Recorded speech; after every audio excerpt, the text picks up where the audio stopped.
The Jack Benny Program, presented by Lucky Strike.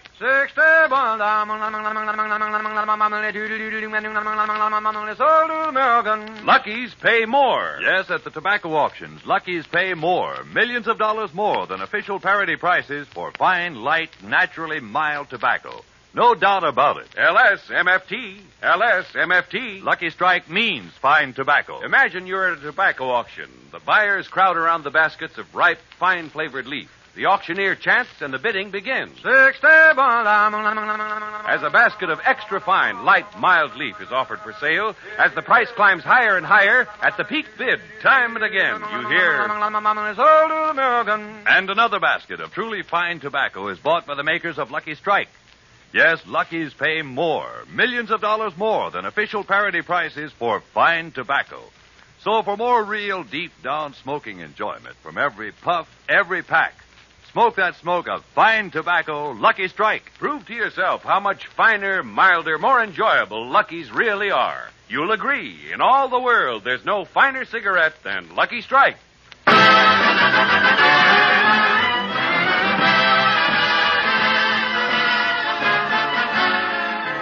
Lucky Strike program starring Jack Benny with Barry Livingston, Phil Harris, Rochester, Dennis Day, and yours truly, Don Wilson.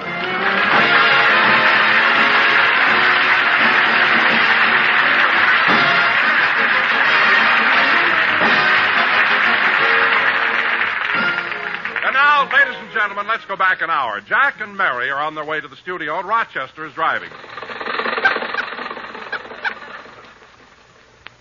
Gosh, it's certainly a warm day, isn't it, Jack? Yeah. You know, it was hot yesterday, too, and Friday the temperature reached 105. Yeah.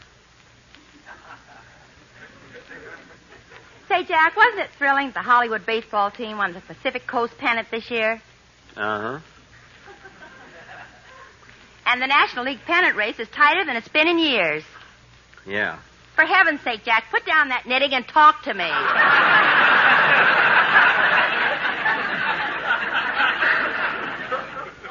I'm sorry, Mary. I'm trying to finish these socks for Phil. It's only 90 days till Christmas, you know. Jack, Phil has been with you 12 years, and you're giving him socks for a present? There ain't no present. Mr. Harris ordered them. That's right. You know, Mary, it is warm today. I wonder if we could try... Rochester, how'd you know I wanted the top down? I didn't. We just went under a low tree. What? Who needs push buttons? Well, leave it. It's nice this way. And, Rochester, you better slow down. I can't, boss. We haven't got any brakes. No brakes? What do you do when you come to a railroad crossing? We get out and pick up coal.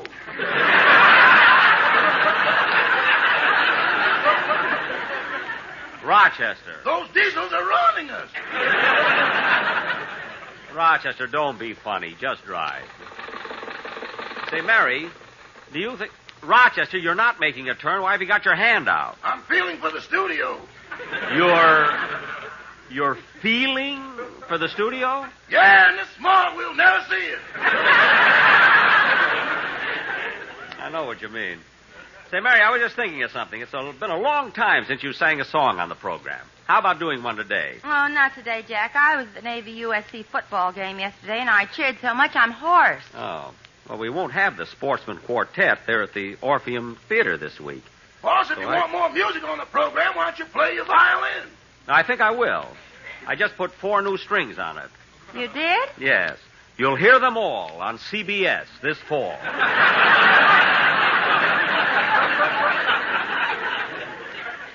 I can hardly wait. Thanks. Oh, Rochester. Rochester, we're only a block from the studio. You better start looking for a parking space. Look for a space? Are you kidding, Mary? Rochester, drive it right into the studio lot. Mr. Paley, the head of CBS, assigned a reserved parking space especially for me. Gee, they sure treat you nice, don't they, Jack? Mary, all the networks are nice. And it's about time people realize that there's no animosity between them. There isn't? Of course not. Now, take CBS. They even put Johnson's wax on the floors. Jack, CBS didn't put it there. So many stars have come over, they've tracked it in on their heads. On their heads? On their shoes?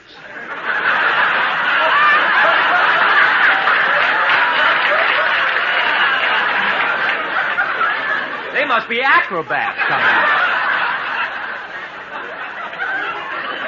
How do you like them? We got acrobats now. Walk in on their head. Shoes. So many stars come over, they tracked in. Oh, we don't have to do it through it again. Doesn't matter how it got there. The fact that it's not there proves that. Rochester, here's the studio lot. Turn right in. My parking space is third on the left. I know. Rochester, what'd you stop here for? There's another car in there.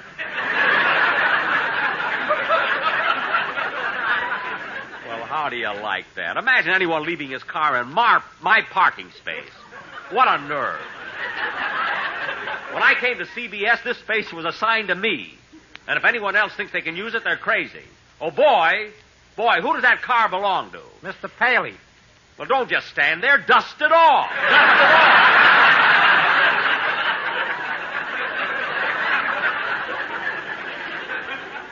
Here. Come on, Jack. Just a minute. He's using filled socks. Rochester, you don't have to wait for me. You can have the rest of the day off. Thanks. Say, boys, I'm going out tonight. Would you mind giving me my salary today instead of tomorrow? Yes, I can do that. As a matter of fact, Rochester, I have your pay already. Here's your envelope. Thanks. Now, come on, Mary. Let's hurry into the... Say, boys, What is it, Rochester? you always pay me in dollars. How come it's pounds this week?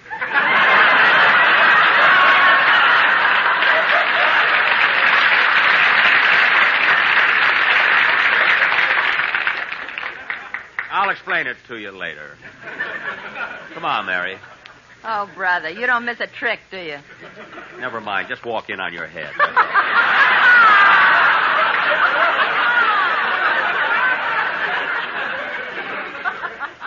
Come on, Mary. We got to get in the studio. I feel good today. Again, this couldn't happen again. Da-da-da-da. Oh, darn it. I forgot to get my violin out of my car. Again, I hope it happens again. Yeah. It's not funny. Now, let's go in. Hello, Mr. Benny. I've been waiting for you. Oh, Mel Blanc, waiting for me? Yeah, you got a part that I can do on your show today? Mel, I gave you a part on my show last week. Yeah, but I didn't get a chance to do my imitations. I imitate Mickey Rooney, Lionel Barrymore, and Al Jolson.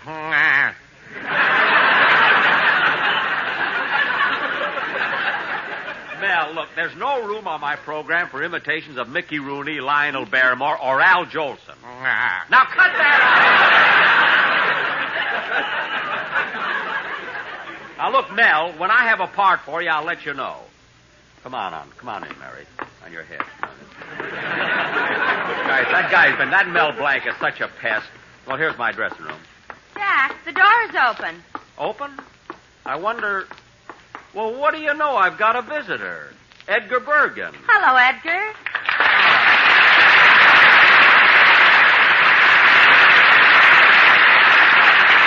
Hello, Mary. Hello, Jack. Well, Edgar, welcome to CBS. Well, thank you. You know, I don't do my first program until next Sunday night. Oh, still rehearsing, eh? Well, I've already started my season. I did my first show on the 11th. Did you hear it? No. But on the 12th, CBS sent for me. What? Yeah, Bergen, will you get me out of this football uniform? USC doesn't need me anymore. No, I see. I'll mow them down. Yes, I know you will. Charlie, we've got company now. Oh, have we? Hello, Charlie. Well, you beautiful doll, you... Oh. Pucker up your lips. I'm coming in for a landing. Charlie, you should be ashamed of yourself. Such disgraceful behavior, kissing Miss Livingston before you've been properly introduced. I'm sorry. When a gentleman meets a lady, first he should tip his hat. Uh-huh. And then says, how do you do? Then he should inquire as to her well-being. And then he should gently take her hand and respectfully bow from the waist. Bergen, those are the kind of details that slow down a man's life. Is that...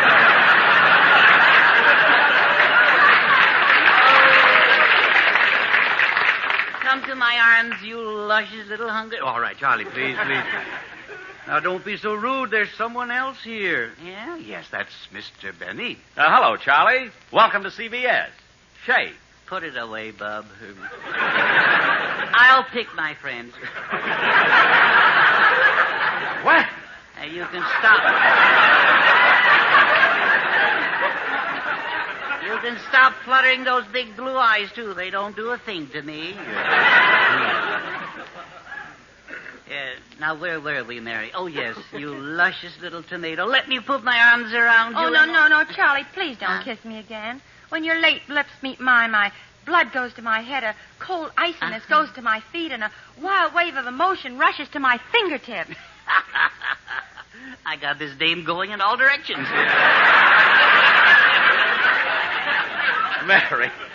Mary, stop teasing him. You're blistering his enamel. Well, Edgar, if you don't mind, I got a lot of things to do now. Well, thanks, Jack, for dropping into my dressing room. No, Edgar, this is my dressing room. No, this was your dressing room. What do you mean, was? This is my dressing room. When I came over here, Mr. Paley gave it to me. I'm sorry, Jack, but they've switched you to dressing room 4. All my things are here, and they're going to stay here. Well, I'll throw them out. You lay one hand on those clothes. Oh, and yeah? I'll take Put up you. your two. Boys. Let them fight, Lizzie. Let them fight. The most they can do is lean on each other.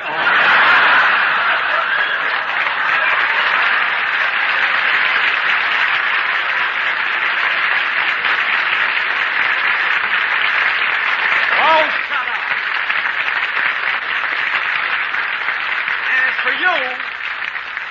As for you, Edgar Bergen, if you think you're going to use this dressing room, there's only one thing I can say to you.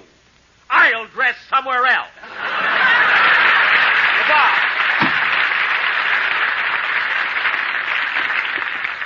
Thought he put one over on me there.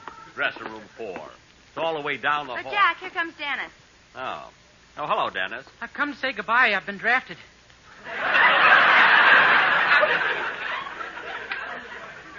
Drafted? Don't stand there. Salute me. What? Dennis, do you mean No, that... Mary, you stay out of this. Let me handle him. Now, Dennis, look at me. I just want to ask you one thing. The war has been over 4 years now. How come you got a draft notice? I won it on a quiz program. A quiz program? Yeah, I got a bicycle, a refrigerator, and 2 glorious years in the Army. Mary, I begged you to stay out of it. Now, Dennis, forget this silly talk and get into the studio. Oh, I can't. I got to report to my regiment. We're being sent overseas. You mean Mary, that... you won't listen to me, will you? Now, for your own good, let me ask him. I'm gray anyway. You and your regiment are going to be sent overseas, Dennis? Uh-huh. To Germany to take over supplies? No, to Stromboli to bring back Ingrid. Do me a favor, will you? Now, stop talking and rehearse your song. Okay. Come on, Mary. Oh, Mr. Benny. What is it? Good Yontif. Oh, well, thank you. Thank you very much.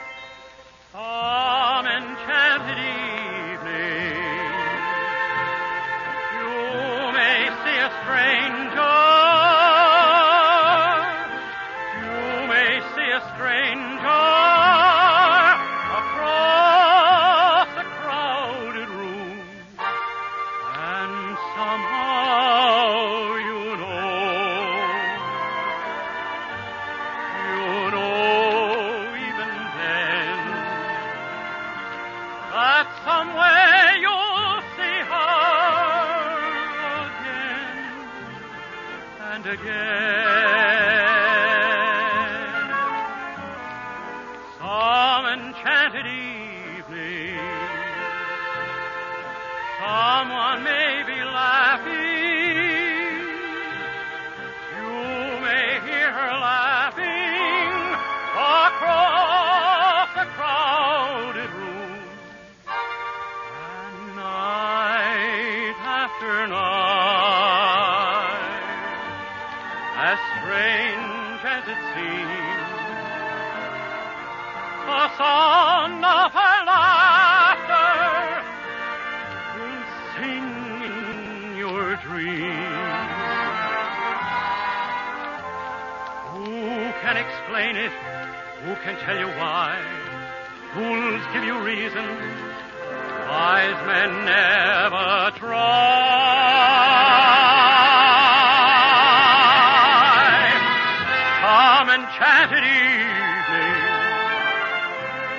When you find your true love, when you hear her call you across the crowded room, then fly to her side and make her your own. For all through your life, you may dream all alone.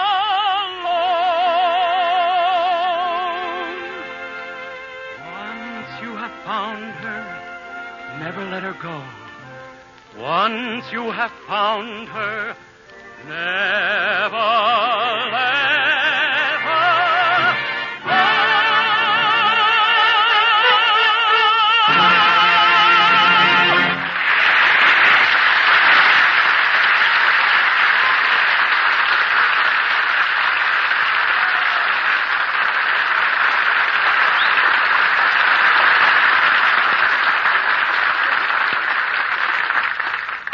Now, let's see. Where's that dressing room they changed me to? Oh, here it is, Jack, right here. Number 4. Oh, yes.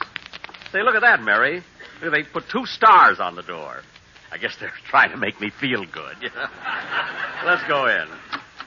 Hello there, Mr. Benny. Well, hello, Miss Benny. Amos and Andy.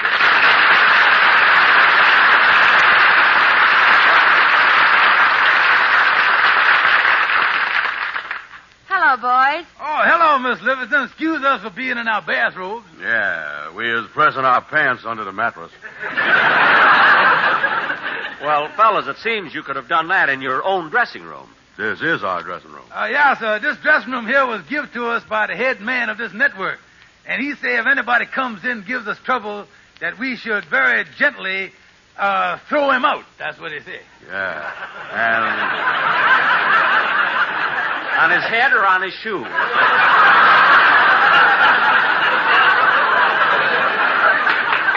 Well, he told us one thing. He requested that we keep the bounces down to a minimum, anyway. Well, fellas, nobody's going to start any trouble. Obviously, there's been a mistake. Anyway, you don't do your opening program till next Sunday. What are you doing here so early? Well, we don't like to leave things to the last minute, so we down here at the studio to test the acoustics. The acoustics? Yeah, so you see your voice comes out your mouth, it hits the side wall, hits the back wall, then it hits the other side wall and comes right back to you. Yeah, that's what's known as a 3-cushion shot. Well,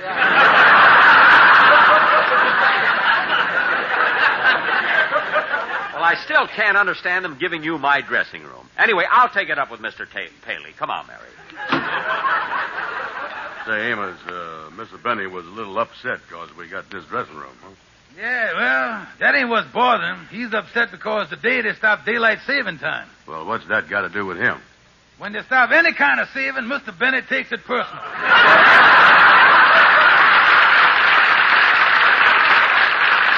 Yeah, you're right. That man is closer than the pupils on a cross-eyed flea.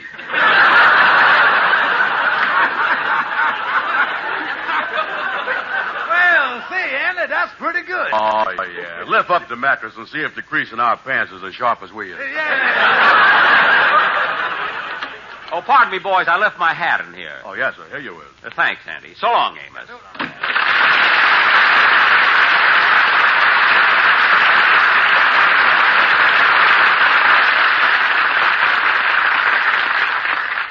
I can't understand why I'm being pushed around here. They take my parking space, my dressing room. What next? Oh, Jack. Oh, hello, Don. Oh, Jack, I've been looking all over for you. Boy, am I excited. Why, Don? What happened? Well, you know how hard I've been trying to reduce? Yes? Well, I finally made it. I'm down to 165. Down to 165? How did that happen? I weighed myself on an English scale, and they cut the pound in half.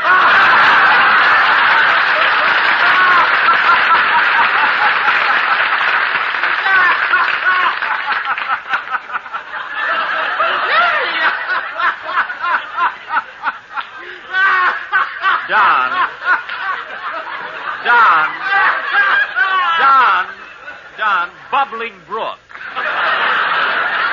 Look at me, Don, if you're going to tell jokes, why don't you get one that we can use on the program? But, Jack, I thought it was very funny. Don, I'm not questioning the value of that little gem. It has its points. I mean, it's not only topical, but it stings.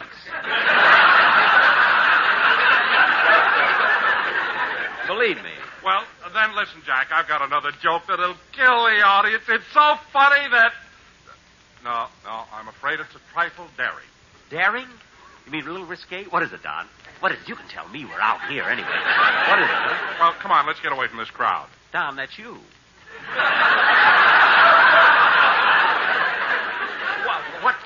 What's the joke, Don? What is it? Well, the way it was told to me. It seems that the traveling salesman's car broke down and right in front of a farmer's house. Yes. Now, this farmer had a beautiful daughter. Yeah. So the salesman knocked on the door, and when the farmer opened it, he told him that his car broke down and that he was a salesman. Yeah. Go ahead. So the farmer's daughter, who was standing there, said, "A salesman?" And he said, "Yes, I sell Lucky Strike cigarettes that are made of that fine, that light, that naturally fine tobacco. And Lucky Strike pays more." Don, I know. Oh, you heard the story. No. Look, I know that Lucky Strike pays more than the official parity price. But what about the salesman and the farmer's daughter? Well, just then, get this, the phone rang. And when the farmer left the room to answer it, the salesman walked over to the farmer's daughter and said... Yeah. What'd he say? I mean, we're alone then. What'd he say? I've been smoking Lucky Strikes for nigh on 25 years. Because they're so round, so firm, so fully packed, so free and easy on the draw. And then... Yes, and then? The daughter was so happy she fixed the salesman's car and he drove away.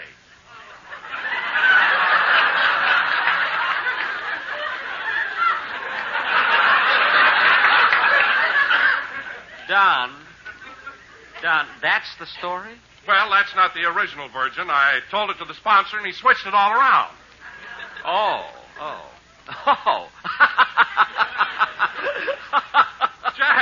Jack, I thought you didn't like the story. I just remembered the original one. No wonder the sponsor changed it. It was about lifesavers. See you later, Donzie.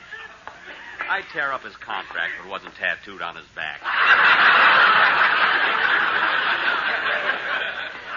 Jack, where have you been? I just left Don Wilson. He told me a wonderful story. What was it? I couldn't tell it to you, Mary, but it's so good it would be worth your marrying me just to hear it. Come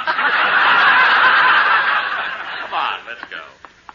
Mary, look at when we... Hey, how about it, Mr. Benny? Can't you find a part for me on your program? Mel, will you stop following me around and go home?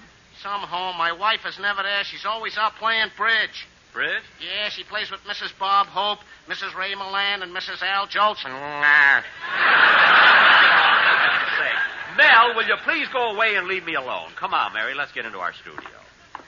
I wish Mel would stop bothering me. Well, look who's here. Hi, Jack. Red Skelton.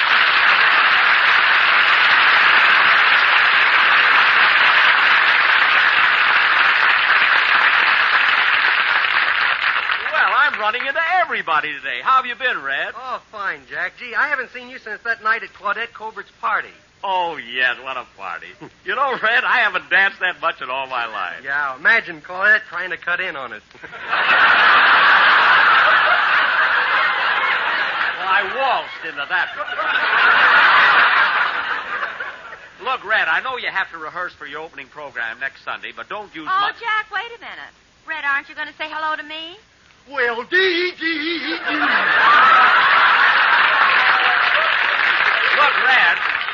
Red, if you don't mind... Well, I'll be with you in a minute, Jack. I want to run through a scene. Look, Red, if you don't mind, All right, Mr. Skelton, let's run through that western scene.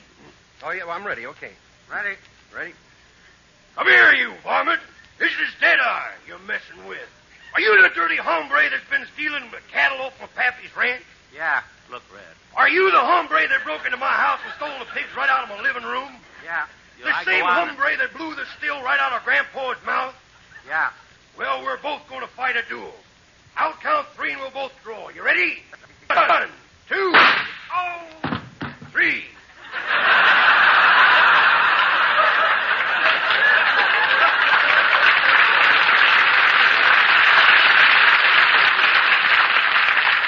How do you like that? They fall for it on this network, too. eh, Jack? Yeah. I thought it was very exciting. Say, wait a minute, Red. Yeah? Red, that actor you shot. Why doesn't he get up? Oh, well, we use real bullets. We don't believe in fooling the audience, you know. Okay, Joe, sweep them out, will you? Red, you really shoot the actor? Well, you see, once I didn't, I had to pay him. Oh. Say, Joe, should we run through that scene again? Well, we ain't got no more actors. You shot 4 of them already. Red, you mean every time you go through that scene, you shoot an actor? Sure. Oh, Mel!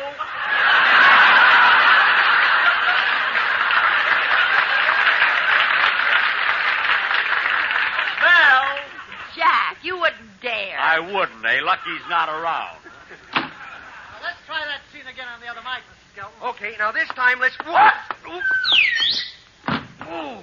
Red, how'd you happen to slip? Well, you see, I just came over and I still got wax on my head.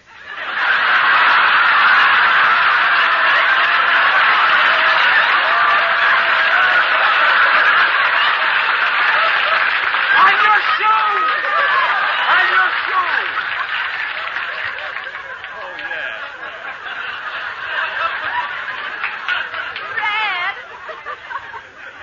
Red, did you hurt yourself? No, it was just a little... Oh. What's the matter? I broke me with a arm.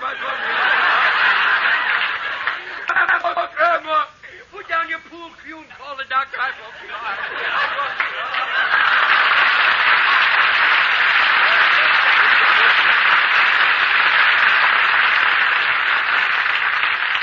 All right, Red, you've rehearsed all your characters. Now, how about getting out of my studio so I can do my broadcast? Your studio?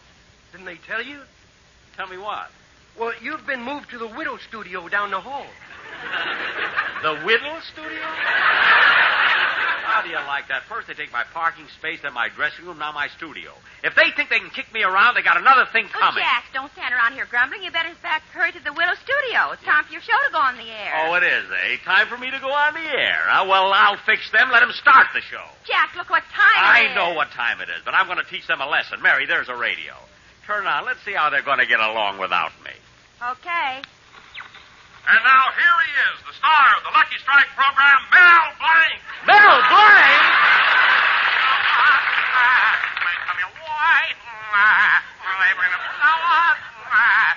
Oh, nuts. I'm going home and finish Phil's song. Mac will be back in just a moment, but first...